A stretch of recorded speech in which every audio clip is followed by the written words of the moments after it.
Hello, everyone. I'm pleased to have with me today Dr. Angus Fletcher, who wrote Wonderworks, which is a study of the psychology of stories, the psychology of narrative. I'm going to read you Dr. Fletcher's bio from the back cover. Dr. Angus Fletcher is a professor at Ohio State University's Project Narrative, the world's leading academic think tank for the study of stories.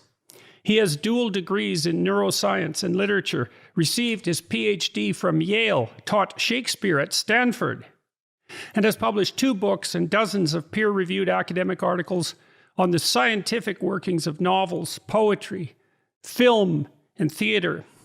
His research has been supported by the National Science Foundation, the Mellon Foundation, and the Academy of Motion Picture Arts and Sciences. He's done story consulting for projects for Sony, Disney, the BBC, Amazon, PBS, and NBC Universal, and is the author, presenter of the Audible / Great Courses Guide to Screenwriting. So, Dr. Fletcher, thank you very much for agreeing to talk to me today, and I'm looking forward to this conversation greatly. So let's start a bit with this project narrative at Ohio State. I hadn't heard of that previously, and so tell me how you got interested in that, and then maybe how you got interested in the psychology of stories more broadly. Well, thanks for letting me be here, Jordan. I'm thrilled too. Project Narrative is best known as a rogue outpost of literary studies. We do literary studies completely differently from everyone else in the modern academy. Basically, there was a split in the 1920s that started with New Criticism, and New Criticism went on to develop what is essentially the modern literary studies. And New Criticism is based on the same method that was used in the Middle Ages to interpret the Bible. That's the same method that's used really across the academy, even though New Criticism has itself fallen out of favor. And in Project Narrative, we take a different approach. And in my case, it's a scientific approach. We're interested in studying how stories work in the brain. And the particular focus of my research is the belief that stories are the most powerful things that humans have ever invented. They're the most powerful tool we possess.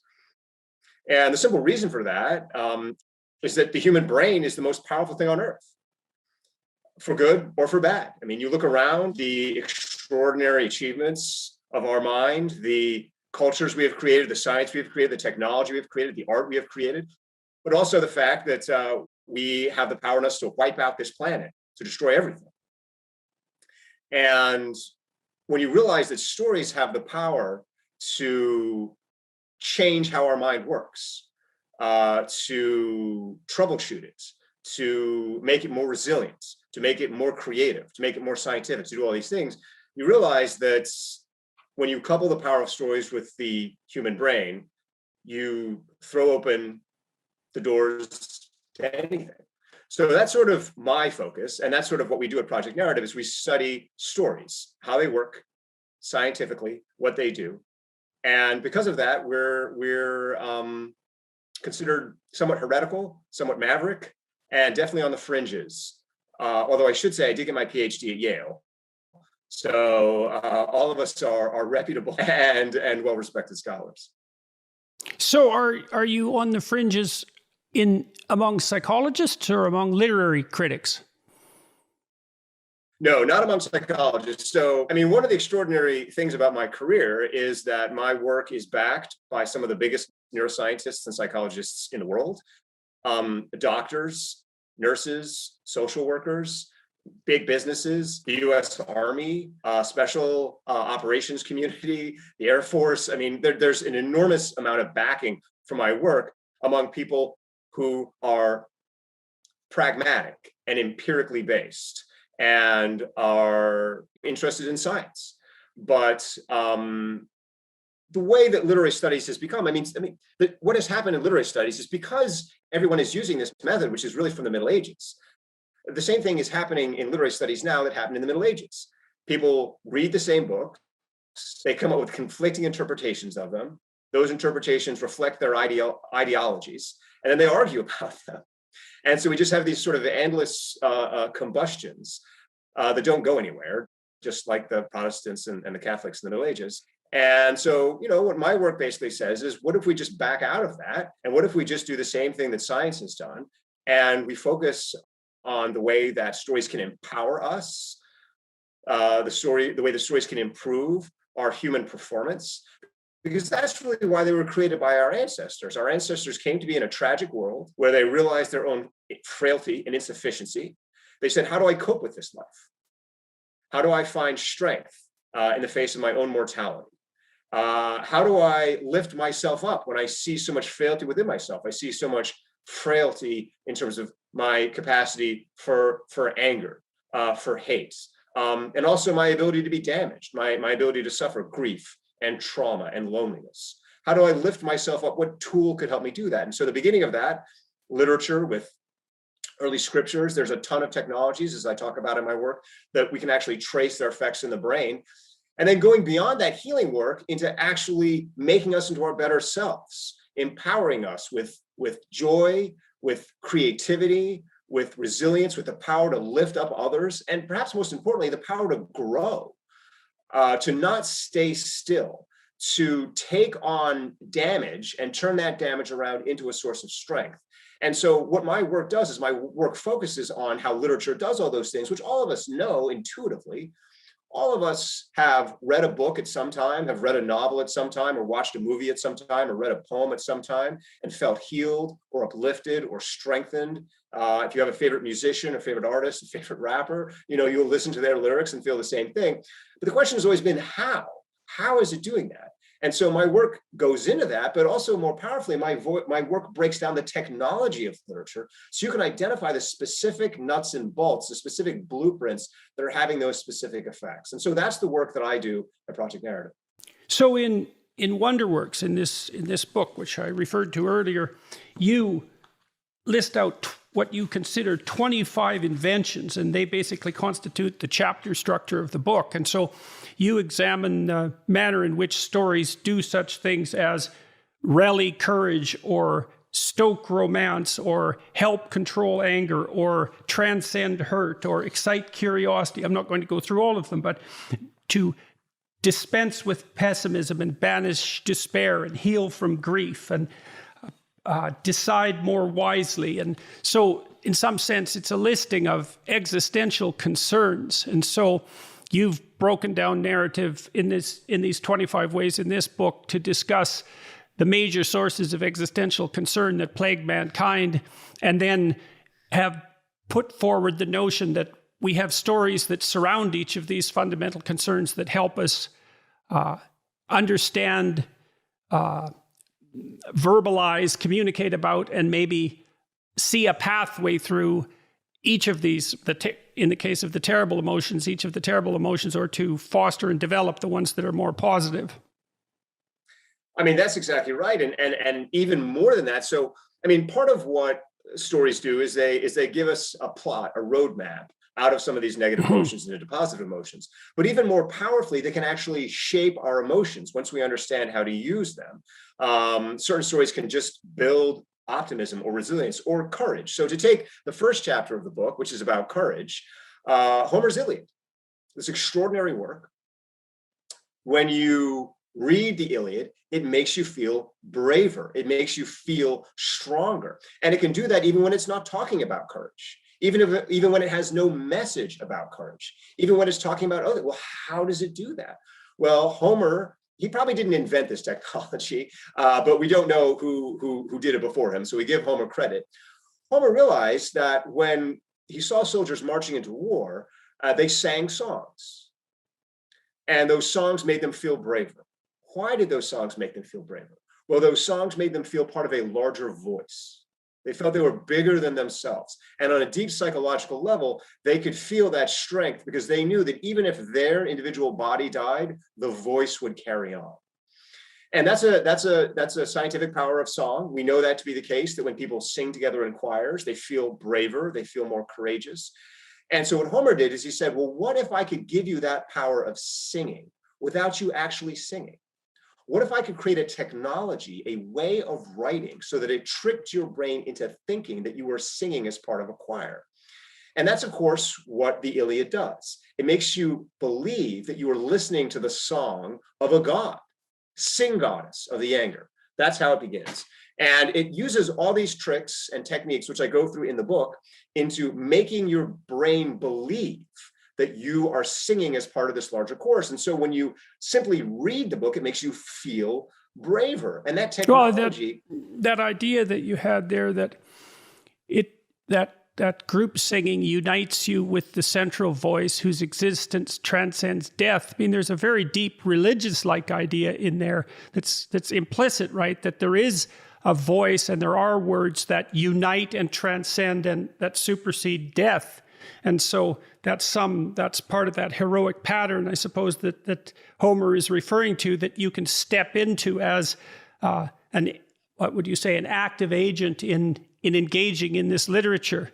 Just like when you walk into a movie and you embody the heroes or the anti-heroes sometimes that you see on the screen and experience the emotions that they experience, for better or for worse, as I suppose as a form of practice. That's exactly right. And one of the things that is distinct about the Homeric gods is they're large humans. Homeric gods, unlike sort of an extreme Gnostic version of God, as the Via Negativa or something that is completely non-human and that we can't access, these Homeric gods are essentially heroes in the sense of just being bigger versions of us. And so they're gripped with all the same problems that we have, all the same frailties that we have, jealousy, rage, insufficiency. And so when you join with them in this bigger voice, just as you would in a hero in a movie, you feel that you are becoming yourself only greater. You don't feel like you're losing yourself, but you're joining this bigger thing that is yourself, that makes you bigger, that makes you more powerful. And that's where the spiritual experience comes from. And absolutely, one of the basic primordial experiences of literature, which is so basic, I don't even include it as one of the technologies in the book, I just talk about it in the introduction, is spiritual experience. We can actually detect you having deactivation in your parietal lobe, as you have what's known as a self-transcendent experience, in which you feel the boundaries of yourself and the world dissolving, between yourself and the world dissolving. And that's associated with increased life purpose, increased generosity and kindness, because you no longer have the same sense of ego. You feel connected to others. And that sense of spiritual, the word literature and the word scripture are synonyms. They mean that which is writ. And so if there's one fundamental thing, more fundamental even than any of the technologies I talk about, to get from literature, it simply is that sense of spiritual experience. And I do think that is the basic and most powerful experience that any of us can have in this world, because it makes us not only stronger and more purposeful in ourselves, but kinder to others. And really, that's ethics, to be stronger in yourself and kinder to others. Right, to be more effective and more useful socially, broadly. So, okay, I want to ask you a couple of things. I've done a lot of thinking about narrative.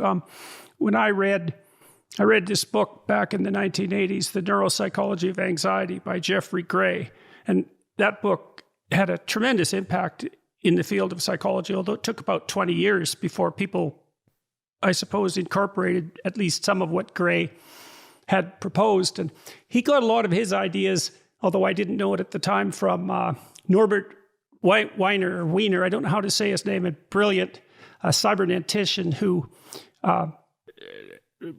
worked on establishing what might be the basis of intelligent abstraction, and so that it could be mechanized.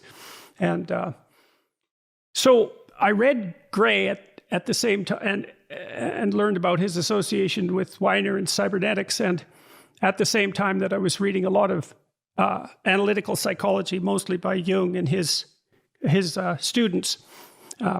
And I started to understand that the basic cybernetic mechanisms that Gray was discussing as characteristic of cognitive processing seemed to me to be the same thing as the fundamental elements of a story. So let me run this by you, and you tell me what you think about this, okay? We'll see how our thinking is meshing, perhaps, and differing. So I thought that there are basically two types of stories in in a functional sense. There's a simple story, and there's a story about how stories transform. And a story itself is actually the frame of reference that we use to perceive the world and act within. So I don't think we have I don't think we think, and then we think in stories as a subset of thinking. I think that the story is the frame for our thought, and that frame is actually what produces our motivation and our emotions. And so a lot of this is, again, influenced by this cybernetic work that was developed by Gray, and his tremendous knowledge of animal behavior and cognition, because he was an absolute genius. I think he cited 2,000 papers in the neuropsychology of anxiety. It took me like 6 months to read that book and understand it. It's really dense. So imagine that in the simple story, you mentioned literature as a story, as a map. And I think that's the fundamental issue. So we're always somewhere. That's our starting point. And we're always moving somewhere else because we're active creatures. And we have an image of the destination in mind. And so we segregate up time and space into a functional unit that defines the geographical and temporal bounds of our current operations, and we specify a target. And even when our imagination is free floating, partly what we're doing is playing with different spatio-temporal frames of reference. So we might be playing with 10 minutes, we might be playing with an hour, we might be playing with a day, we might be playing with 2 weeks. We can expand and contract that more or less at will. But so the map covers a spatio-temporal domain. Okay, and then the goal is specified, and then we feel positive emotion when we see any indication from the environmental feedback that our actions are moving us towards the goal. And we feel, and that's technically positive affect because it's associated with forward movement, left hemisphere activation, dopaminergically mediated. So we can conceptualize the goal abstractly, interestingly enough, and we have to do that because we can play with these spatio-temporal frames of reference. And then if we see a pathway to the goal, a clear pathway that we can implement behaviorally, then that fills us with positive emotion. If we see obstacles in the way, then that induces negative emotion and stops us. And when we stop, we'll play around with the spatio-temporal framing, making it smaller. Maybe we have to deal with the next minute, or larger, trying to reconceptualize the territory so that we can continue our movement forward. Okay, so that's story number one, simple story. I was here, I went there, and here's how I got there. And you might want to listen to that because maybe you're there and you want to get to the goal and you need directions. Okay, the next story is different. It's the transformation of stories. And so it's the typical fall paradise rekindled story. So you have a frame of reference. You're moving towards a goal. Something that isn't modeled within that frame of reference occurs. It's like an alien invader in some sense. It doesn't make sense from within that current frame of reference. It blows the frame of reference into pieces. You enter a land of, in some sense, of narrative fragments. That's the underworld in mythology. You have to sort those narrative fragments up and rebuild them, remap the territory, and then you build another story. So that's a meta story. It's a story about how a story can decompose, collapse into catastrophe, and rekindle itself.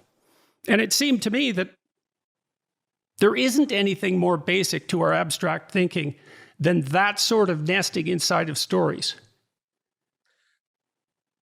First of all, I completely agree on the overall point. So, I mean, I actually have a book coming out next year on Columbia University Press, and the title is Story Thinking, because basically my belief is that human cognition is largely narrative, and that actually we process the world narratively in this exact way. And this is actually what makes our brain function different from computers and AI.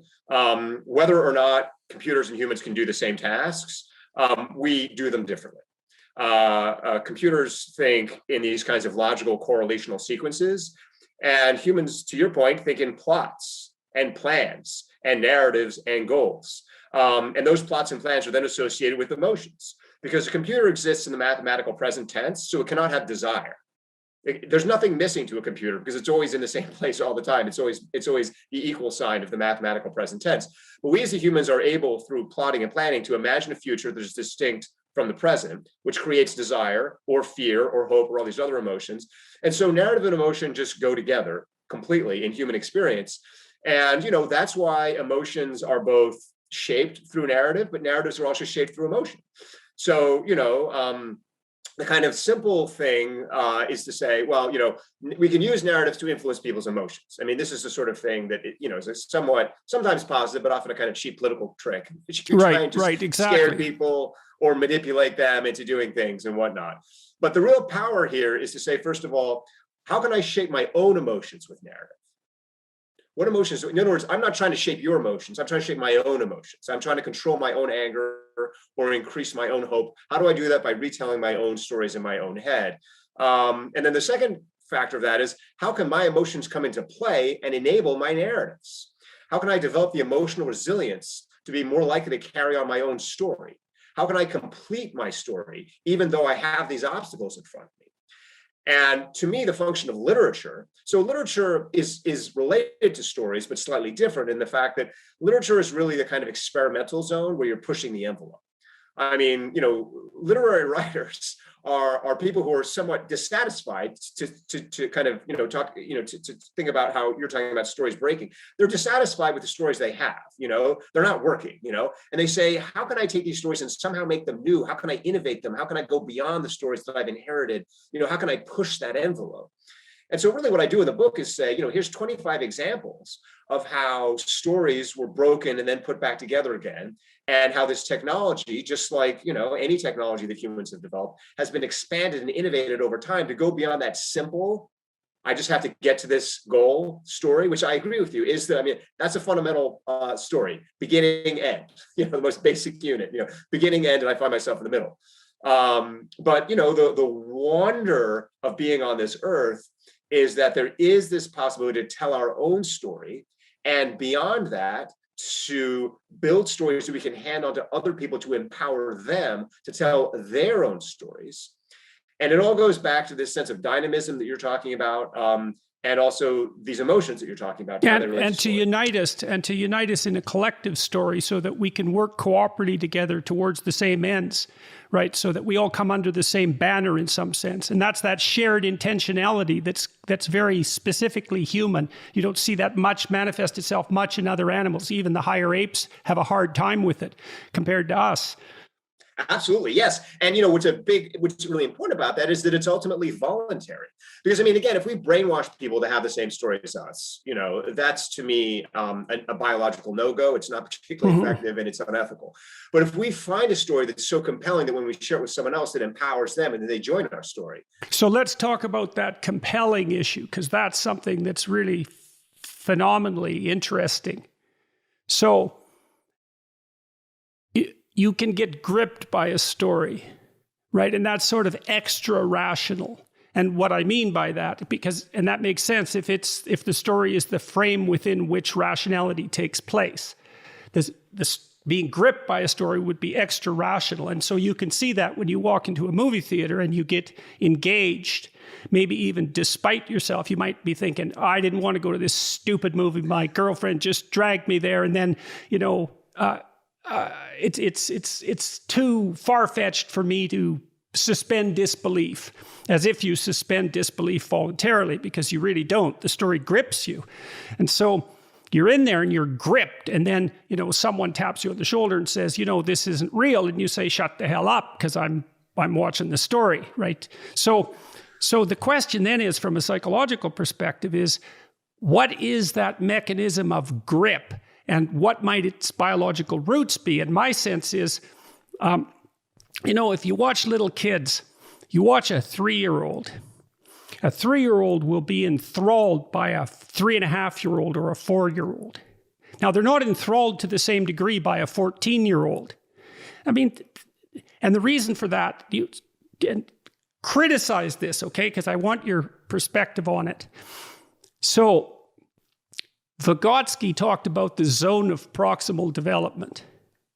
And Vygotsky pointed out that, I believe it was Vygotsky, but it's been established by other psychologists in any case, that parents use language automatically in the presence of children who are developing their linguistic skills that is somewhat more complex than the child can currently understand. So they communicate with them, but at the same time they're communicating with them, they're teaching them how to communicate better by stretching their limits. So that's like that stretch you talk about in Wonderworks. Okay, so I'm going somewhere with this. So now you got your 3-year-old, and your 3-year-old is enthralled by a 4-year-old. And the reason that they're enthralled is because the 4-year-old is a stretch for them, but almost within their grip. So what the enthrallment does, I don't know if that's a word, being enthralled is a manifestation of the instinct that specifies the zone of proximal development and facilitates imitation. So we're unbelievably imitative, right? And what we're moving back and forth are units of behavior or units of perception. And when we find one that our intuition senses is in the zone of proximal development, then we're gripped despite ourselves by the power of the story. And the biological basis of that, I believe, is the instinct for mimicry. And that's what's operating in literature as well. It's abstract mimicry. Any of that seem implausible? Well, so first of all, to your first point, I completely agree that we seek out growth spaces. I would use the term growth. In other words, the sense that we're always looking for that threshold where we can pull ourselves forward and become more actualized, and enter that space where we become more of the self we can be and want to be. So, and absolutely, that again goes down to plot. I mean, plot is always about the next step. The reason that plot and narrative are so powerful is, again, unlike logic, which is eternal, plot is always about the next step. Where are you going? And where are you growing? And so plot naturally plugs into that. Because, I mean, the first thing that happens to us, even when we watch a bad movie, is we want to know, where is this going? I mean, if you watch a movie for even just 30 seconds, that's usually your first, where are these characters going? What's happening here? And this so isn't going anywhere. Right. And then I got to walk out of it, So but then what makes the movie emotionally gripping, to your point, is the sense that it's taking me somewhere where I want to go, or in other words, where my psychology wants to grow. It's pulling me and growing me and developing me. So I agree with all that completely 100%. What I think is interesting is, again, and this is sort of the work that we do, is that different people, we just notice, are drawn in by different aspects of stories. And different stories draw people in differently. So this all goes back to biology. So I'll just give you a few quick top lines, and you tell me if you buy any of this or you want me to go deeper. So we just know that the thing the human brain is most interested in is other people. The human brain is just most interested in other people. And that's because other people inevitably are both our greatest opportunities in life and our greatest obstacles in life. In other people, we see our friends, our mates, our potential partners, our children, whatever, our legacies. But we also see our adversaries, our critics. And so humans just notice other humans very, very quickly and prioritize them incredibly quickly. And that's why characters are so important in stories. We identify characters and we develop these relationships with those characters, which can be imitative in a heroic story, but we have other relationships with characters too. We can have crushes on characters. We can feel protective of characters. There's also relationships you can have. So the first thing that will often get us to grip is just the characters in the story, because they're a human. The second thing that humans notice immediately is the world. I mean, the human brain evolved in this incredibly dynamic landscape. We're constantly having to shift where we're living. We're constantly having to move into new terrains. We're constantly having to be brave. And so we have this huge ability to immediately sense, what is this new environment? How is it working? What are the different rules that operate here? And we get this in modern society all the time. Whenever you enter into, a different person's home or a different business space or whatever, you immediately sense, okay, the rules of operation here are a little bit different. And you pick them up and you modulate your own behavior. And in films, this is the most obvious effect of like a sci-fi world or a fantasy world. You immediately feel like, okay, here's a space I'm going into where I can pull out parts of myself and explore them. But you can also feel that in a very realistic story if you just feel that that human environment is somehow different from your own, and the possibilities for human action in that space. And that's very exciting and empowering for us as well. So that's the second major thing. And the third thing is the story itself.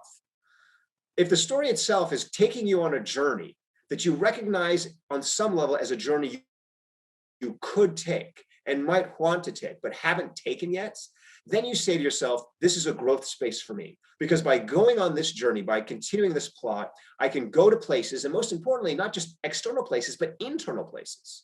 I can find out who I become when I go on this journey, which I haven't gone on before. Okay, let me ask you a question. Yeah. Okay, let me ask you a question about that, because that's kind of a mystery, eh? So how is it? So you have the 3-year-old who's watching the 3.5-year-old, and the 3-year-old figures out that, or is gripped by the 3.5-year-old because he or she can almost do that. And then you see the same thing in adults. You're talking about this growth opportunity. How the hell do you think we conceptualize what we could be so that we can see that instinctively when we don't know what we could be because we aren't that yet? You know what I mean? Is we got some conception of what constitutes the horizon, even though we're not there. So. Well, I do. Well, so first of all, I don't want to pretend to have the final answer to this. And, one of the reasons I wrote the book, and one of the reasons I think story is so wonderful, is we just need to do more research on it. And I would love anyone out there to dedicate their lives to delve more into these mysteries. I just want to put that out there that, this is a huge mystery, and it might be the most important mystery. But one of the things I can say is that one of the things we know about the origins of story in the human brain is it goes below consciousness. A lot of what goes through our consciousness is just simply tiny parts of the story machinery of our deep brain. And that's one of the reasons why opportunities for action, ideas just seem to just pop fully formed into our consciousness. If you work as a writer ever, I've done a ton of work in Hollywood. All of a sudden, these ideas just pop in your head. Where do they come from? Well, there's a huge amount of unconscious machinery in there. And another way of saying that is there's this huge processing system, this operating system that's constantly hypothesizing like a little scientist. Here's what could happen. Here's what could happen. Here's what could happen. And when all of a sudden your conscious brain gets an opportunity with with one of the possibilities your unconscious brain has, click, it says, let's go. And the main point here is that the human brain, the flip side of anxiety is creativity. They're both about restless energy. They're both about restless imagining. They're both about restlessly thinking what could be. And anxiety manifests itself as the nervous side of that, the fearful side of that, the more negative affect side of that. But creativity manifests as the more hopeful side of that. And our brain evolved to be constantly trying to grow because otherwise it was dead. In the kind of primordial cauldron in which we evolved, you could not sit still. You would get eaten. And so the whole pressure on you biologically was, can you get to that next step? We don't know what it is yet, and it can't be preordained because life around you is evolving. So, and humans around you are evolving. And so to a certain extent, there has to be this open-endedness to the process where you're both piggybacking on other people, but also leaping in a direction that they might not go. Okay, I've got some comments about that, the unconscious aspect of that. So I was imagining away while you were talking and thinking about the structure of that unconscious. And so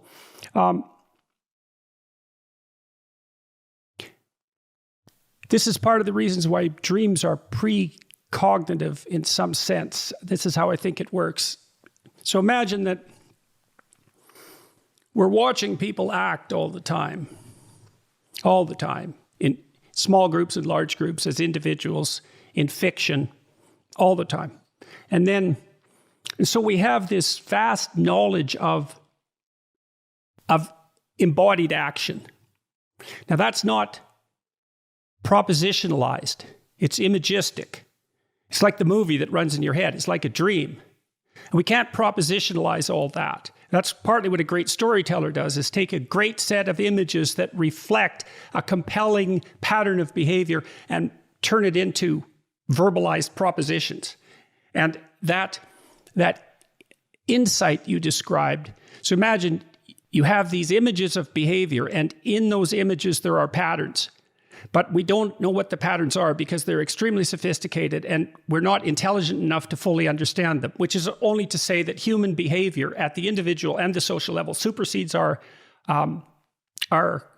explicit grasp. No one would dispute that. That's why you have to learn about yourself, which is kind of a strange thing, right? You're you, but you don't know who you are. And so we have these patterns of behavior at hand, and then we abstract out images of those patterns of behavior. And that's, at least in part, the source of dreams. It's the abstract representation of the patterns, not of the actual behaviors themselves, but of the commonalities or something like that, the commonalities between behaviors. So imagine this. You talked about the Greek gods as being superhumans. Okay, so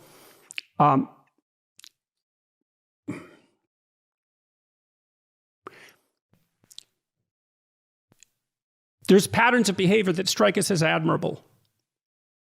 Those are in our zone of proximal development, otherwise we don't understand them.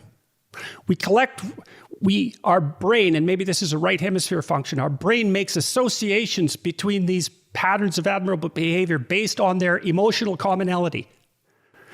Then it abstracts out a pattern that constitutes that set of admirable behaviors. Okay, that's a super stimulus that's a hero, or perhaps someone who's successful at romance.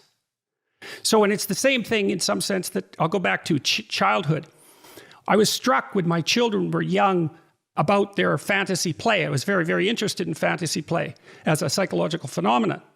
Now, one of the things that's very interesting about watching children pretend play is that we tend to say that what they're doing is imitating. So say they're playing father when they play house. But they're not actually imitating because they never do exactly what they saw their father do. What they do is they watch their father across multiple manifestations of father behavior. And they combine that with fathers in books and fathers in movies. And they're pulling out a pattern of the father. And that's made out of all these representations of these behavioral patterns. And then the fantasy is trying to represent that abstractly in images to draw out the central spirit. And the spirit is the thing that's imitated, and that's what drives the fantasy play. And I also think, I'll jump one more place here, that's the source of the abstraction of religious conceptions. Right? Imagine that you extract out the father as such.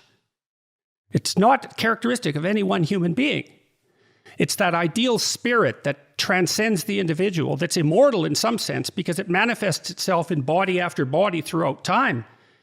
See, Jung talked about this space where these transcendent spirits existed. This is something almost no one knows about his work. He called that the pleroma. And the pleroma was the space that abstracted figures of imagination exist above temporality and death. It's a very weird way of thinking about it, right? You can imagine there's this space that's composed of the collective imagination. And in that collective imagination, there are beings. And those beings outlast all of us. Now, I'm not making a case that that place is material the same way that we think of materiality, but it's a space that's composed of, it's very difficult, all the human nervous systems are constituent elements of that space, and those characters inhabit that. It doesn't matter if one person dies. The spirit continues. You can think about the spirit of evil that way. And you can think about our attempts to represent it. Here's another interesting thought. You know, my brother-in-law is a computer chip designer. He's one of the best computer chip designers in the world. And I've had very interesting conversations with him about computation and artificial intelligence. You know, interestingly enough, and this is to your point about the importance of stories, much of what drives the demand for higher and higher end computational resources is the economic viability of producing artificial realities for fantasy simulation to play out scenarios like the eternal battle between good and evil. You know, those movies, the Marvel movies, for example, the superhero movies, cost hundreds of millions of dollars. They're unbelievably technologically sophisticated. They gather huge audiences. And that's part of that part of the representation of that pleroma, so to speak. So sorry, that's a lot of ideas to throw out at once. No. Well, to start with the artificial intelligence component, I should say that I'm working with Eric Larson on a project for DARPA on artificial intelligence that's also involving certain elements of the military. It's important that the human brain has computational powers, but it's also more than a computer. And computers abstract everything. I mean, that's the power of a computer, and that's the power of logic, is to think of everything in terms of symbols. But humans have this interesting interplay between the two, because there needs to be this productive tension, at least in biological life, between the abstract and the particular. If you get too far into the abstract, then you end up in, a world in which everything is identical on some level, or the sort of identity is there and we should all be acting the same. And that to me is essentially the idea of Marxism or communism, the idea that there are these ultimate, we can abstract truth out of enough data. I mean, AI leads us towards a world in which there's no volition, no choice, no individuality, because the answers become clear through abstractions of enough data. And this is sort of Marx's view of science. My view of science is that life is different from that, because our world is constantly changing. And so we need to both be able to abstract and to particularize. And that the abstraction process is incredibly helpful for us at finding these patterns that you're talking about, these kind of deeper action scripts, deeper characters. But then we have the challenge of applying it to our own life and then finding out how we can tell it into our own story. And so a computer is always going to exist on the level of the universal human. I mean, computers are always going to try to go to that point where it can take all of humanity and find the kind of essential unity in our psyche. And as humans, we resist that, because we say, actually, we're different, and that difference is meaningful. And life also verifies that. I mean, the reason that I'm opposed to communism and Marxism is not on ideological grounds, it's on practical grounds. It didn't work. And I, for the same reason, think that AI doesn't work. Okay, let me throw, so when I was thinking about computation, I was thinking more about the fact that the economic demand that drives the necessity for more and more potent computational power is because people want us to render fictional universes with more and more sophistication. And that's very interesting that that's what's driving that immense technological transformation. And then this idea of the absolute and the particular. So I think that that is a fundamental problem. And one of the interesting, that's a story that, I don't know how to exactly frame this properly. That problem is addressed in Christian religious doctrine. And let me tell me what you think about this idea in light of what you just said. So we talked already about the set of all admirable behaviors. And then we could think about the set of all behaviors that are the opposite of that. And in some sense, that's good and evil. And as embodied, like not as abstract ideas. The abstraction's there, but as embodiment. So, you'll see, you go to a party and someone will do something, they'll do something disgusting and you're turned off by that. It's like, so that goes into the collection of vile actions. And societies generate characters of vile action. So, and those are abstracted, they can be abstracted ultimately. So in Christianity, they're abstracted up into Christ and Satan, for example. And so those are abstractions that haven't completely lost their particularization because they're still embodied.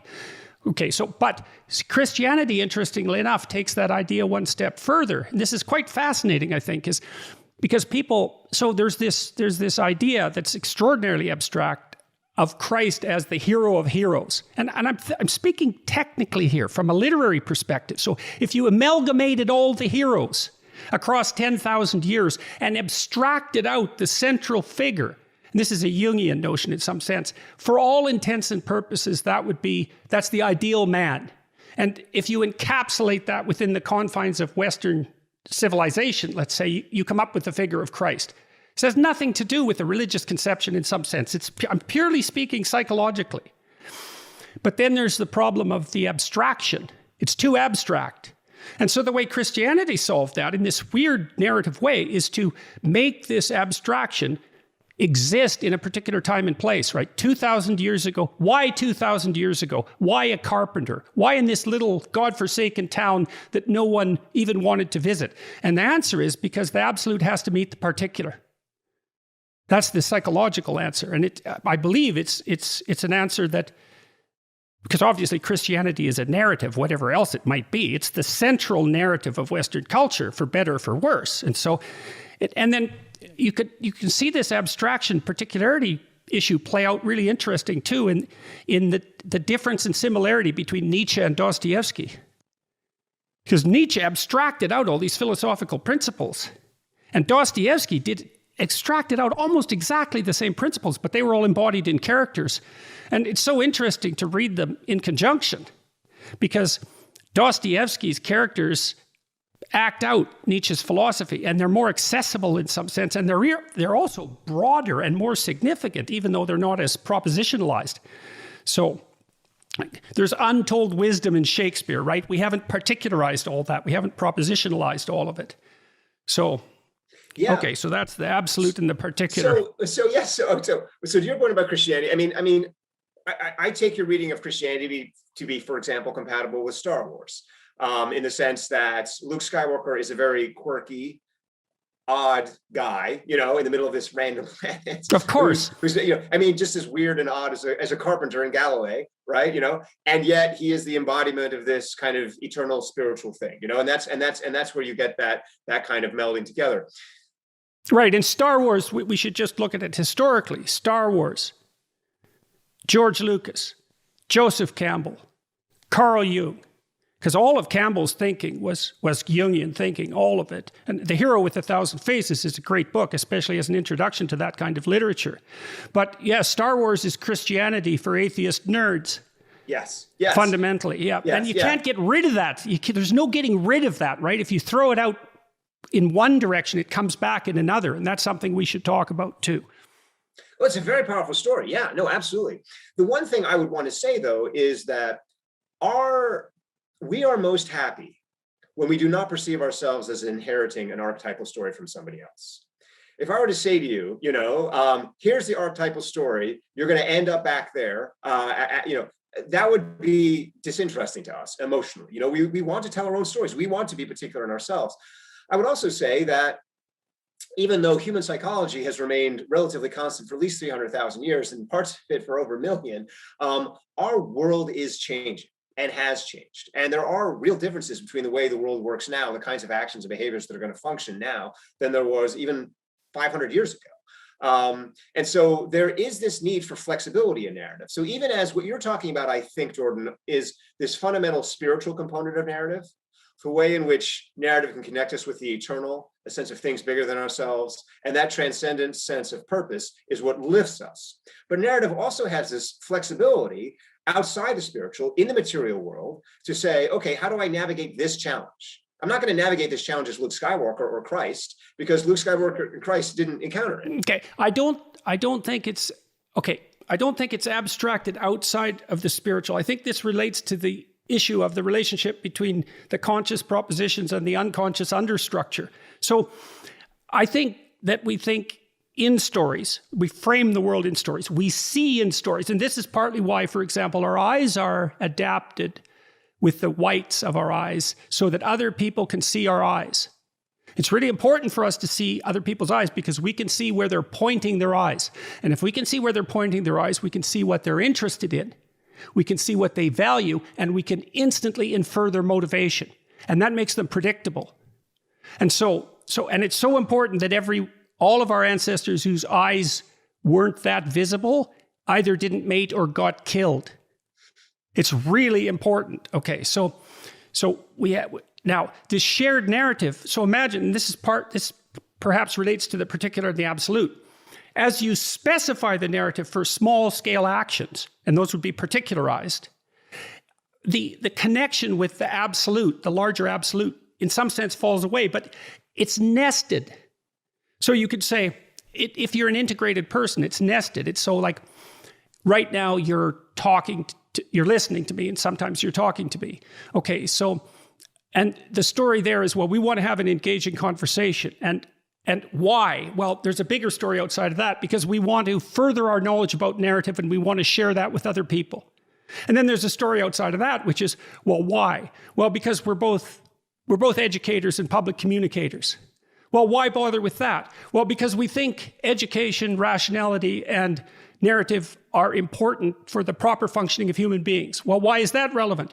Because we care about the emotional experience of people, and we want to further their growth because we want things to be better. And what's outside of that? Well, the idea that, well, it's something like the idea that truthful and engaged exploration is a high value. And then outside of that, well, at some point you get to the ultimate abstraction, right? Which is the ultimate good. And if you're an integrated person, the particular of your action is associated with that broad scale abstraction, but you don't have to refer to it in the moment. And thank God for that. Because it would be overwhelming. It would be overwhelming. Here's something I'll throw out just sort of sideways. I think what happens when people take psychedelic substances that blow apart their latent inhibition is that they start to become cognizant of those underlying nested structures, like they start to invade the current reality, and that's what makes it saturated with meaning and pregnant with meaning. It also sometimes produces that catastrophically terrible experience, because if that nesting is fragmented, so maybe there's part of you that's motivated by bitterness and despair and jealousy. There's a war at the broader narrative levels, and you're a disintegrated character. And that's extraordinarily stressful physiologically, partly because you can't act out the contradictions, without running into trouble. So, but see, part of what you're doing in psychotherapy all the time, and this is like an integration of cognitive behavioral and analytic psychology, is you're trying to hammer the person's narrative into a single, non-contradictory functional unit at all levels of apprehension simultaneously. The stories can help with that. So, yeah, no, absolutely. So there's actually a chapter in the book where I talk about how literature can give you the positives of psychedelics without the negatives. And there's a lot of evidence that literature, particularly certain types of poetry, can deeply stimulate the visual cortex and create these feelings of awe and pop that sort of allow you to open your mind and start to put together some of the different narratives, different stories you have. And yeah, absolutely. So is that more effective? Is that more effective when the lyrics are set to music? Yes. So has that been demonstrated neurologically? Do you know? Well, I don't know. I don't know about. I don't know a specific test that has set the poems that I've talked about to music. But yes, absolutely, music has can have the same convergent function. Absolutely, yeah. And as far as the therapeutics go, I mean, a lot of the work that I do. I do a lot of work with veterans, a lot of work with trauma survivors. There's no question. I mean, the origins of Greek tragedy are therapeutic. It was written largely, initially by veterans. Performed largely for veterans in ancient Athens. And when you take out the story components of Oedipus and you use them in modern military settings, they continue to have these cathartic effects because they continue to allow soldiers to access these deep and dangerous parts of themselves and of the world. The thing that happens in war is you get tragic knowledge of the world and of yourself. Sometimes malevolent knowledge, which is even worse. Like the people I've seen who were traumatized were not so much traumatized by tragedy as they were traumatized by malevolence, because that's the voluntary imposition of tragedy. And there's something about, and so one of the things you see with soldiers is that often when they get traumatized, it's not because something terrible happened to them. It's because they watched themselves do something so terrible they can't imagine being human and having done that. Oh, absolutely. And so one of the things Jung pointed out, for example, when he was dealing with people who were extraordinarily traumatized, was that helping people understand the battle between good and evil, let's say, so that's a narrative at the highest level of abstraction, is to understand that, because imagine what would happen if you, in some sense, had to take personal responsibility for your own malevolence. And you got a glimpse of that, right? A glimpse of that murderous malevolence that you're capable of. And you have no place to put it. Well, if you can put it in a universal narrative, you can say, well, these powerful forces of good and evil are always operating beneath the surface. And that's been the case for the entire corpus of human history. And God only knows what it means in the final analysis. But it's possible for an individual to be caught up in that. And that's not an excuse, right? But if you've done something terrible, and you need to recover, you need a story to put that in, because otherwise it just hangs. It's like the sword of Damocles over your head all the time. Who the hell am I? I'm capable of that sort of thing. Who the hell am I? And you can't live without an answer to that question. No, and I think also I will say, to move the conversation, not just veterans, I think all of us do things in our lives that we're ashamed of, and that we wonder where that comes from, and then we have to square with our own experience. Yes, definitely. I mean, one thing I'll say is, at the bottom of my worldview is Darwin, not Jung. So I myself don't subscribe. I'm an agnostic. I don't subscribe to strict good and evil. I mean, I subscribe to pain and joy, or something like that. And so a lot of what that's at the propositional level, but you still admire Star Wars. but so a lot of what I think, a lot of trauma processing is actually subconscious. I mean, your conscious brain, it helps to have a narrative and a story, and that's empowering to say, this is my life. I am to some extent engaging and authoring it. And there's no question that the more you can perceive yourself as authoring your own life. But I mean, also a lot of it is simply just in the memorial circuits of our brain, the amygdala. And a lot of it just is crashing around in there and causing flashbacks and other forms of symptoms, because it hasn't been processed. Okay, so let's talk about that. Hasn't been processed. Okay, so now you're driving somewhere that, I'll give you an example.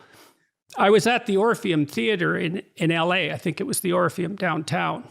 And I hadn't been in downtown LA. I was with my wife, and we went for a walk. I think we camped in some trailer outside the Orpheum. When I was on this tour, I camped with my wife in these mobile homes outside theaters in the downtowns of cities, which was really weird. But anyways, we went for a walk in LA, and we walked about 2 blocks, and all of a sudden we were somewhere where we absolutely shouldn't have been. It was not a good neighborhood. It was a seriously, seriously bad neighborhood. And so we didn't have a map for that neighborhood. We didn't know how to act in that neighborhood. And so any territory that you cannot perceive through the overlaid projection of a narrative map is traumatizing. And so those fragments that reemerge, those are territories that have not been mapped with a narrative. And the reason that they reemerge is because the anxiety systems, so the amygdala in concert with the hippocampus, and this is probably a right hemisphere function, it collects unmapped territory representations, right? And then it amalgamates them, and it attempts to find commonalities between them. That's part of the process of unconscious mapping that leads to the ability to produce a narrative. And that's partly what dreams do.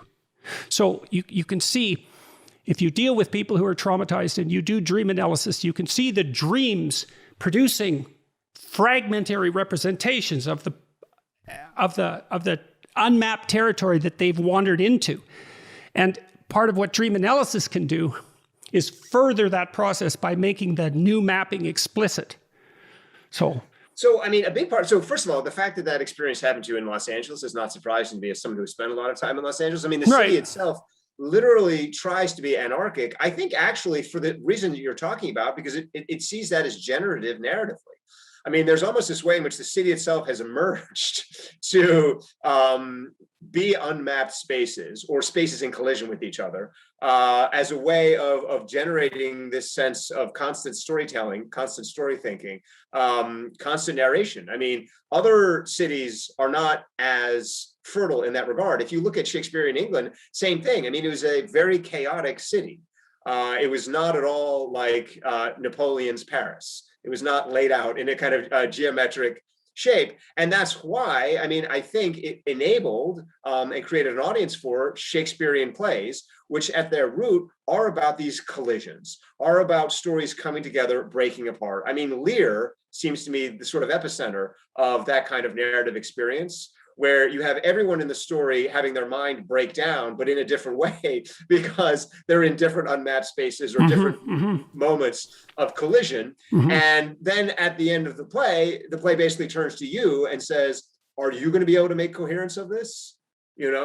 And that is both the terror, but the opportunity of Lear. And that's why Lear inspired Steve Jobs. I mean, that's why Lear inspired Van Gogh. I mean, it's a play that if you put your mind into it, it will blow your mind apart. But if you can put your mind back together again, you will have something that changes your reality and possibly everyone else's reality too.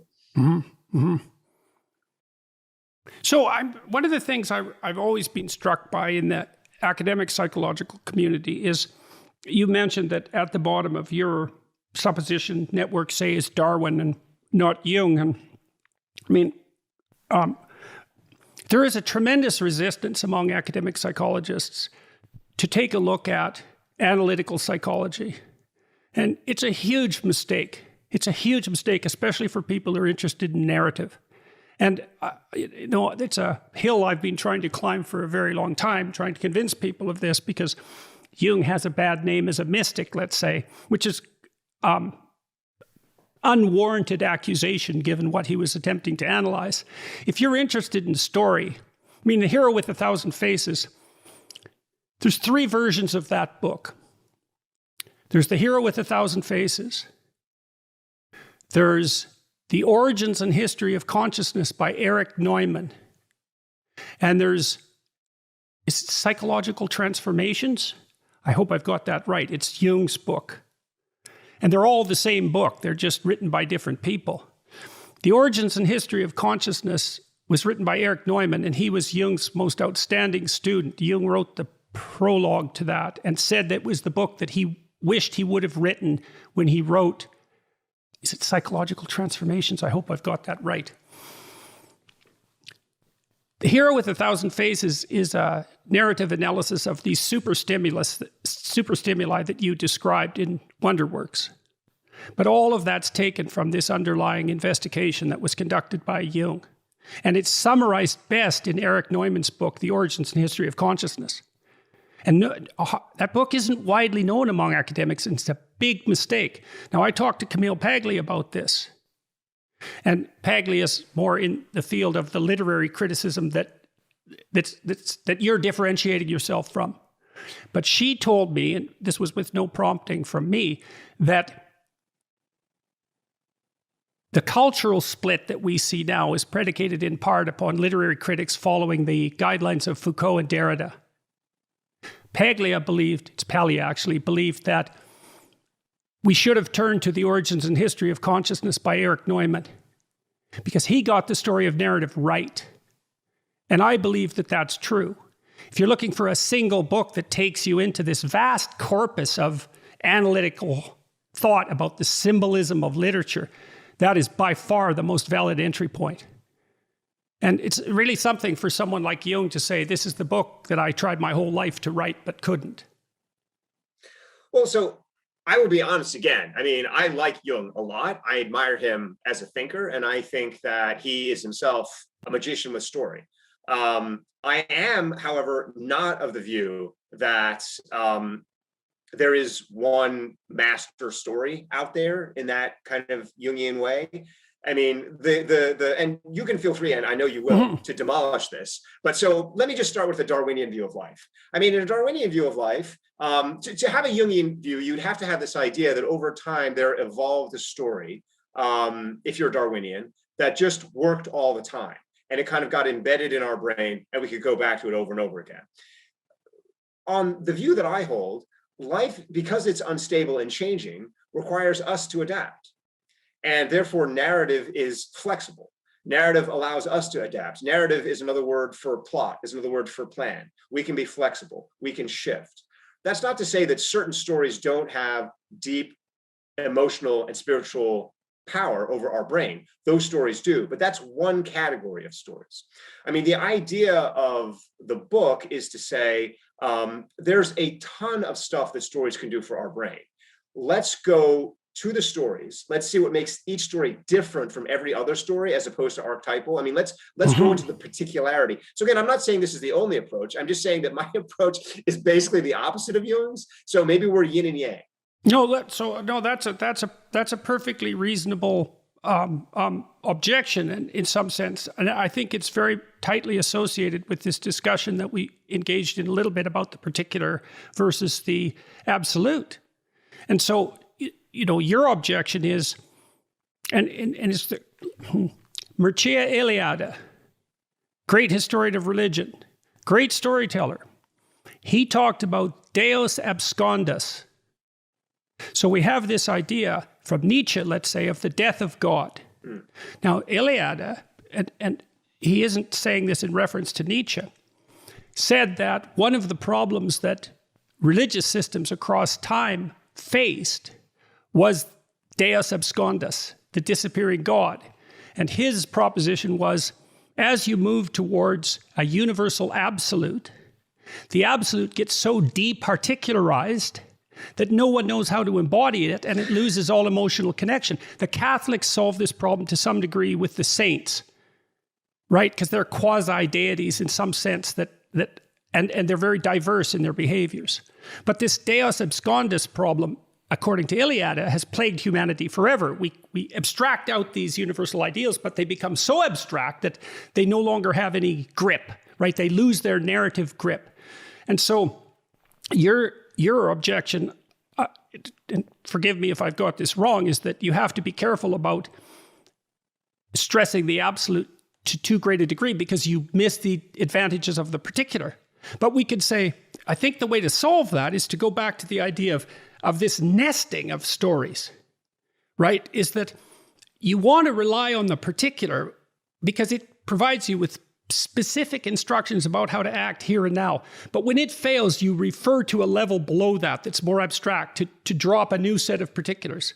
And so the Jungians are investigating the base, which it would be. Now, see, because I would say an objection to your objection is, no, we have this problem of particularity because we have our individual personalities, and there are particular problems we have to solve.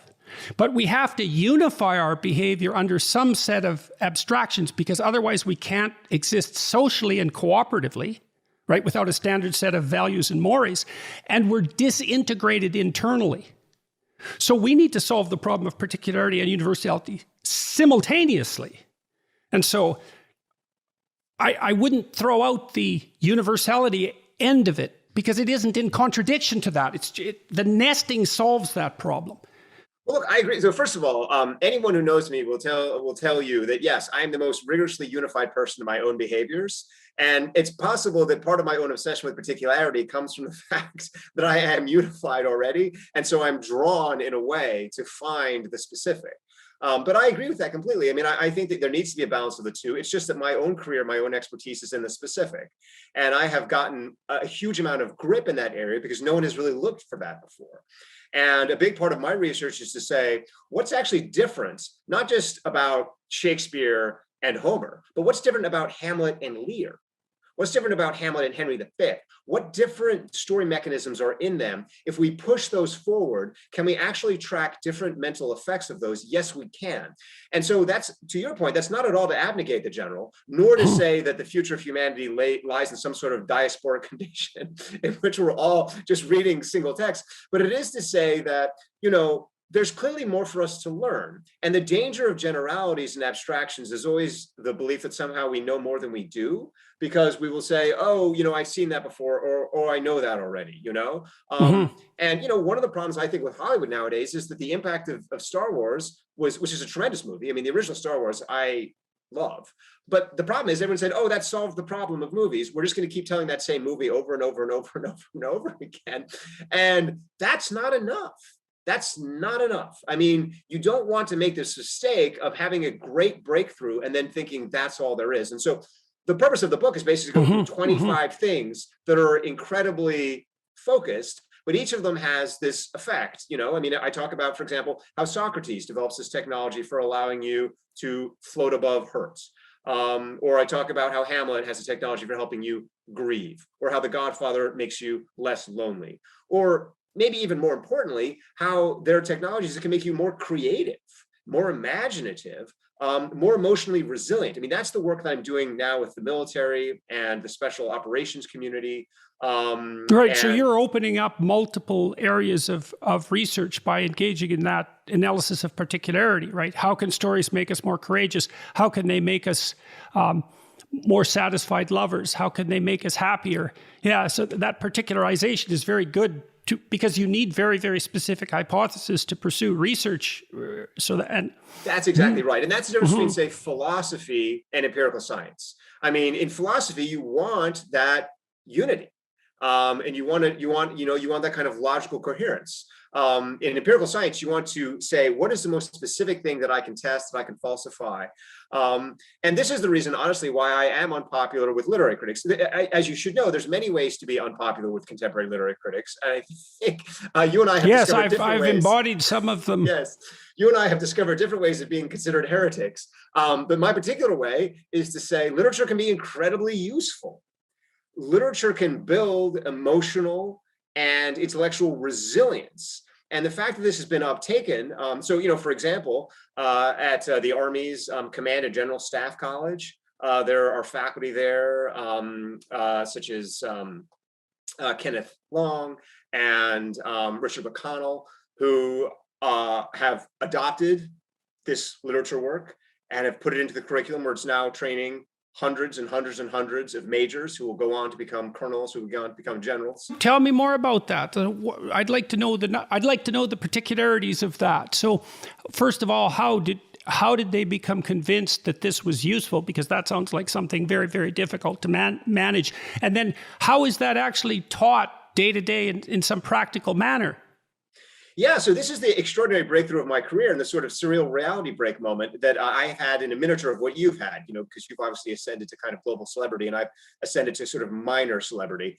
That's probably a good place to stay, I would say. I'm going to do my best. My family sort of likes it better this way. But yeah, so basically, after I published the book, I got a call from the University of Chicago's business school, actually, a professor there, Greg Bunch, who was like, have you ever thought of applying this to business folk? And if you were to say that to your average literary critic, they would immediately just hang up the phone, because they'd say, oh, that's disgusting. I don't want to have anything to do with practical application. But or with business faculties, because God, they're not trustworthy. That's right. Yeah. Mm-hmm. Well, I mean, because honestly, the modern literature has become gripped with a culture of moralism.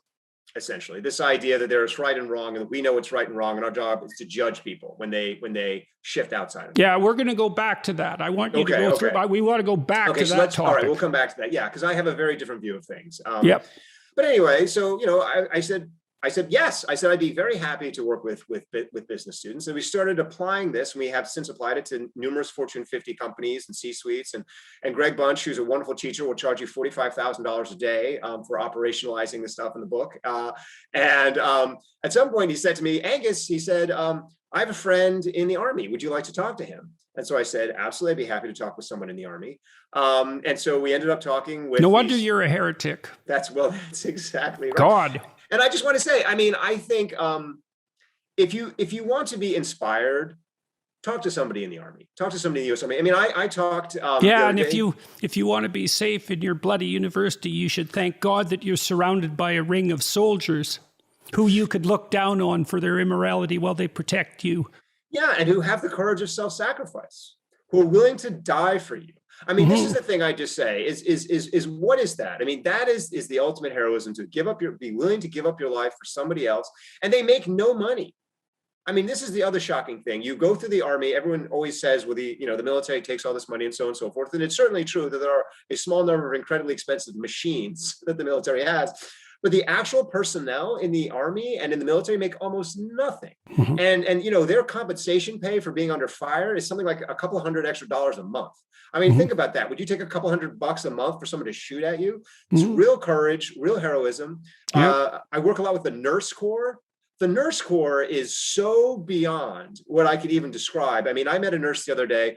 Her job is to fly in these helicopters to frontline casualties, jump out of the helicopters at basically 200 feet and do triage on these wounded individuals, many of whom are civilians, and then bring them back so their lives can be saved. And what's even more exceptional about that to me, as I discovered, she's afraid of flying. She can't get on a plane, but she has that much courage that she gets on these helicopters and does this thing. And that's me. And just everyone I've met in the military has just had that courage, that self-sacrifice. So anyway, I get a call and they say to me, and this is another thing that's typical of the military, is they're always examining themselves. How many people can you say in your ordinary life go around examining themselves in a critical manner and then say, how do I improve myself? And this is just a constant process in the Army. So I get this call and they say to me, you know, Angus, we have this concern in the Army. We just think we're just not creative enough. We just feel like, you know, I mean, we do these things and then they work and then we just kind of replicate them. But how can we become more adaptive? How can we go into these situations? And I said, well, look, another word for being adaptive is to be emotionally and intellectually resilient. It's to mean that when you go into a situation, to be open to the situation to the point that it can scare you and that it can break your plans. And then to see that moment of breaking as an opportunity to become more than yourself, rather than shirking away from that or trying to impose yourself on the situation, being open, but being resilient. And so what we have done in these classes, I'm not sure if I'm allowed to reveal the course number, but maybe I am, at C122 at Command and General Staff College, is we have started to implement this new creativity training. And from there, it attracted interest from the special operations community. And we have gone in and done train the trainer. And we've also initiated pilot programs with the Air Force and the Space Force. And we have supporters in the Navy Just as well. out of curiosity, speaking from a psychological perspective, do you, and I don't know how much research you're doing while you're doing this, but obviously, and this is something that is a wide open field of investigation as well. I mean, creativity is associated with trait openness and resilience with low trait neuroticism. I mean, would it be useful to pre-select people on the basis of their personality proclivity for creativity training?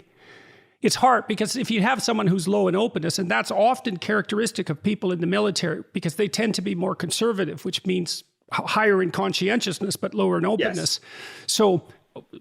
So you're totally right. And this is Jonathan Haight's work and another work. And absolutely, yes. And this is true. Each of us has our kind of own individual boundedness. We're not blank slates where all of a sudden we can become anybody we want to be. And that's completely correct. What I just say to people is we're here to maximize your potential to be creative. And that's all we can do in this situation. And we're going to trust that that's enough. But I agree with you that the military could benefit from bringing on board more creatives. The other thing is, though, is creativity is not taught in schools. Our educational infrastructure in this country is not helping to access so much of our human potential. And so it's hard to grade creativity. That's part of the problem, is that creative people, because they're doing something new, it's very hard to lay an evaluation system on them.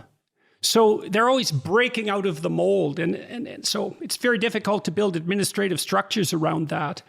It is, but we think we've cracked that problem. Well, not about administrative structures. I should be honest with you. I mean, one thing that you and I think have in common is I don't get too high into structural reform. You know, I get very nervous about, but I'm all about empowering individuals. And I just trust that the more you empower individuals to be their selves, the more that the organic kind of community will kind of grow up and around that. But yes, absolutely, we have ways of testing creativity. We're doing them in conjunction with Antonio Damasio's lab at the Brain and Creativity Institute. My partner there is Professor John Monterosso. And basically, what we do, without going too deep into the secret sauce, is we bring in experts and ask them, how confident are you that this idea is going to work? So we don't ask them how creative it is, because we discover that you get a lot of expert bias when you ask experts about whether something's creative, because experts will often decide, well, if it's not something that I came up with, or it doesn't fit with my own plans, then it can't be creative or it can't work. But if you ask them how uncertain it is that it's going to work, it immediately pushes them outside of their expertise range. And what we're starting to identify there is, therefore, it must be new, because even an expert hasn't seen something like that. So if an expert thinks it probably won't work, but they're still uncertain, that's still probably creative. And if they think it will work, but they're uncertain, that's probably creative too. And what we do is we have panels of experts who come in, we can kind of systematize the process. And to answer your earlier question, it's all research. That's why we're doing this with the military, is the military is actively interested. I would love to do this research in the academy, but the academy is less interested in doing the research than the military is, and less interested in the business community. So it's the business community and the military that has opened their doors. And so even though— and you said yes, which is an interesting personality characteristic on and your I said part. yes, because I'm open, and I am creative. Right. Yeah, no, I have my openness, as you probably deduced. Not always to my own benefit. Sometimes it tends to fragment. That's the problem Yes. with openness, right? Is you get scattered. That is 100% my problem. But yeah, so I'm not getting paid. I mean, a lot of people around me, I mean, a lot of people who are using the techniques that I've developed are making a lot of money off them, but I haven't made any money off them because I'm really interested in doing the research. And so that's why I have kind of gone into all these spaces. And, you know, my hope overall is that I believe deeply in public service. I believe deeply in the ethos of the military. We can debate and have a debate about whether or not we agree with the ways in which the military is applied and the uses to which it's put and all those kinds of things. But the idea of having a group of people whose job it is to put down their lives to secure our safety seems fundamental to me. Well, you already made your moral stance clear about that. You said that your fundamental supposition is that the best way to make better societies is by concentrating on making better individuals. And so hopefully you're contributing to that. And, you know, if someone criticizes you, you could always ask them, well, how are they contributing to that exactly? Well, so here's the thing, Jordan, as I've discovered in life, you can sound smarter faster by being negative about someone else's idea than by having your own idea. So a lot of people just like to kind of be smart by attacking me, as opposed to coming up with their own ideas. So I don't usually ask them for their own because I assume that they don't have them. But yeah, no, I mean, I think to your point, yes, the way forward for human society— I'm going to ask you a weird question. Yeah. So some of that money might be real useful for you. You're a very creative person, and you said, you know, lots of people are making money applying your ideas. And so I think, well, you know, you had these ideas. God only knows what you might be able to do if you had your position and some money. So this is something that people have brought up with me before. They say, Angus, they say, if you had more money, you would have more power. And if you had more power, you could do more of the things you want to do. And I actually, and this is perhaps erroneous, and you might want to put me on the couch and disabuse me of this notion. I have the view that I'm actually more existentially free by not worrying about money at all, because the more you fixate on money, at least in my experience, the more you end up doing things you don't want to do. And in my life, the more I've said no to money, the more I've been like, this is really fun, and I'm enjoying myself, and also I'm empowering the people around me. I should also be honest, Ohio State pays me a ton of money. I mean, I make a ton of money as a professor, and I get I get invited out to give speeches for 50 grand a pop, you know, and you do a couple of those a year. I mean, that's a really good answer to that objection. I'm thoroughly retracting my suggestion. So I make enough money, and, you know, there's plenty of studies that show that if you make more than, you know, 80, 100 grand a year, you're not really substantially more happy. I have had the experience of my life to see a couple billionaires up close. And, you know, I won't deny that it would be fun to be a billionaire for a day, you know, and just be able to have your own private island and your own planes, all those kinds of things. But very rapidly, I mean, one of them said to me once, pretty famously, Angus, there's only so many waterfalls you can see. And I think that goes down to the point that ultimately, you know, life is about finding ourself. And we find ourselves through conflict and through struggle. And if you have money to remove all the resistance from everything around you, it's actually much harder to grow.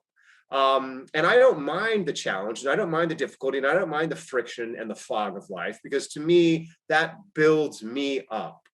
And so I think a little bit of money is good and necessary, because you need a safe space for yourself. You know, you need a protected area where you can preserve your sanity and kind of have kooky ideas and whatnot. But if you have too much money, I mean, you know, this goes down to kind of my general diagnosis of kind of what's wrong with America at the moment. I mean, and I should say I'm an immigrant. People often don't know this about me. And so I have a very kind of quirky view of America. I chose to become an American. I was not born an American. And so I think, like a lot of immigrants in America, I almost love America more than most Americans, because, you know, I have given myself to it, you know. But I mean, I think the American dream in America has kind of gone in these two ultimately uninteresting directions. One is the idea that the American dream is basically having as much money as you can get, you know, and that's the kind of like the capitalist kind of conservative side. And then the other side is, oh, America's here to provide me with security. And that's the kind of this kind of like socialist kind of left-wing thing, whereas America's here to protect me. And America's not about that at all. America's about freedom. America is about freedom. I came here and I was more free. I've had more opportunity in America than I would have had before. And that's not to say I have perfect opportunity, or everyone in America has perfect opportunity, or we can't get up every day and give other people more opportunities. But that's the point of America, is to increase freedom, to increase opportunity, not to make yourself richer or to be safer.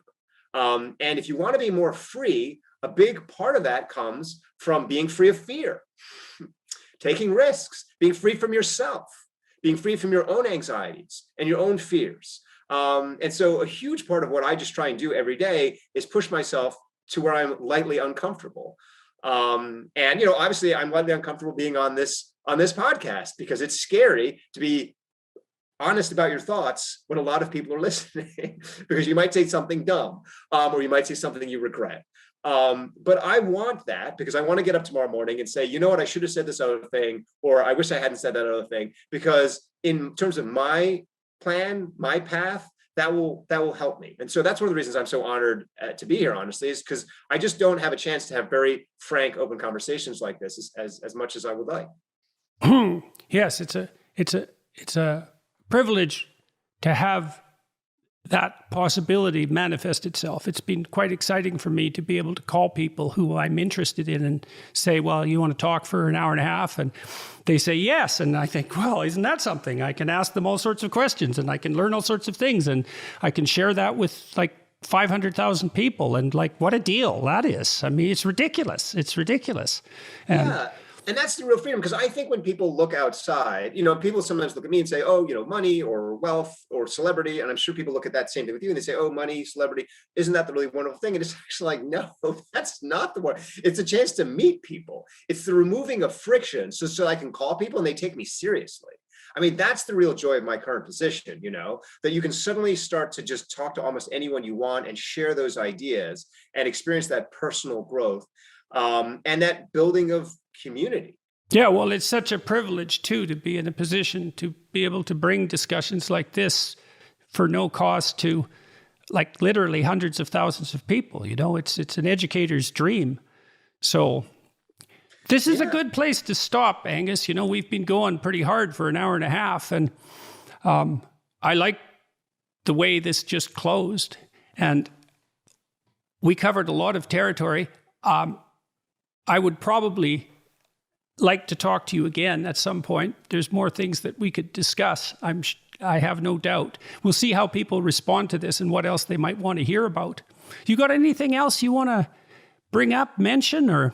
No, this has been perfect. And I'm going to go back and read some of the works that you suggested. And if you want to have me on again, I would be honored and excited to participate, especially if your audience would like to hear more of us kind of go back and forth with some ideas. Well, that Neumann, Eric Neumann, he's a name worth knowing. He wrote The Origins and History of Consciousness, and that's a great book. It's a tough one. It's the much deeper version of A Hero with a Thousand Faces. And he also wrote one called The Great Mother, which is an analysis of representations of the feminine, narrative representations, dramatic representations of the feminine across history, which is also a great book, especially if you're interested in neuroscience and instincts, because the archetypes are tied to instincts in a profound manner.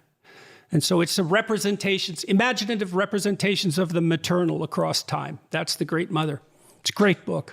I will read it. And then hopefully next time I can come back. Maybe things with special operations will have advanced a little bit.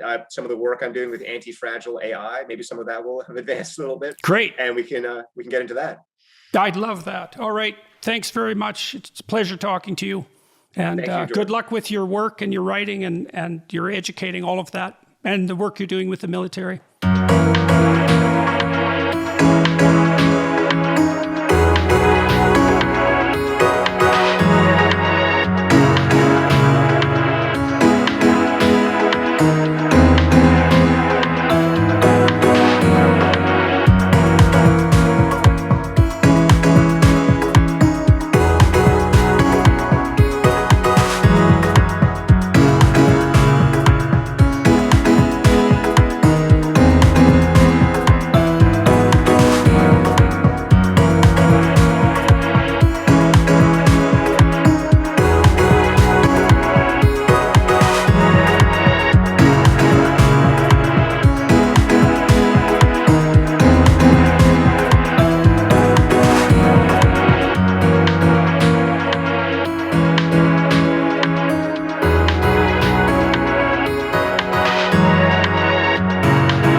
you.